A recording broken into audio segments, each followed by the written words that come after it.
Ми бачили заяви посольства на Фейсбуці про людей, пропалих безвісти. І знаємо, що посольство США увесь час закликає притягнути до відповідальності причетних до порушень прав людини. Багато хто каже, що все це перебільшено, що порушень прав людини під час Євромайдану не було.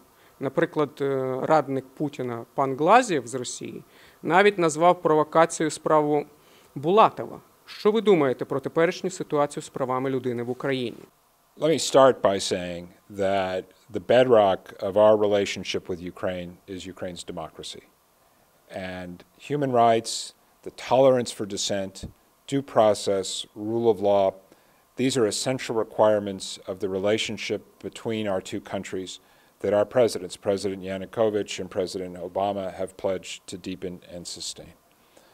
I personally have been alarmed by what's happened over the past 3 months, beginning with the attacks on the students that took place at the Maidan on the 30th of November, and then especially since the end of December, when you've had this pattern of attacks, disappearances, kidnappings, torture allegations, the burning of cars, all of these activities which began to accelerate after the attack on Tatiana Chernobyl on December 25th, included the disappearance and torture of Bulatov last month.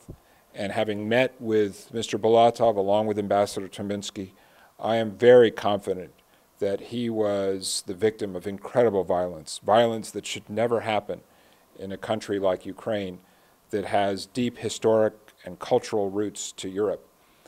It's inconceivable to me that a country which 18 months ago was hosting the Euro Cup today is seeing this kind of targeted violence against civil society activists and individuals who are trying to exercise their democratic rights. It's extremely important that these crimes be investigated, that those who are responsible be held accountable, and that the violence stop. Because I can tell you today in Ukraine, as I meet with people in the political opposition, as I meet with civil society, there is a climate of fear, which is bad for investment, it's terrible for democracy, and it will tear Ukraine apart if it is not stopped and stopped quickly. Закон, який визнавав іноземними агентами ті громадські організації, що отримували закордонні гроші у вигляді грантів, був скасований. Але критика щодо цих організацій, що вони начебто діють в інтересах своїх закордонних спонсорів, продовжує лунати. Деякі громадські організації кажуть, що віднедавна відчувають посилення офіційного тиску на них. Що ви думаєте про ці твердження? I've said on many occasions that one of the aspects of Ukraine that I find most inspiring and most hopeful is the strength of your civil society. This is something which makes me optimistic over the long term about Ukraine's capacity to develop as a modern, internationally competitive European democracy. The United States, over the years, has provided modest assistance to civil society groups in this country.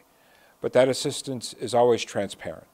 It's provided above board, in conformance with Ukrainian laws and regulations, and in a way that's intended not to favor one group or another, but to develop the fabric of Ukrainian society. In fact, groups like the National Democratic Institute and the National Republican Institute have worked with all of Ukraine's political parties, including, I'm happy to say, the Party of Regents. So it's simply incorrect to suggest that there is something nefarious about this kind of cooperation.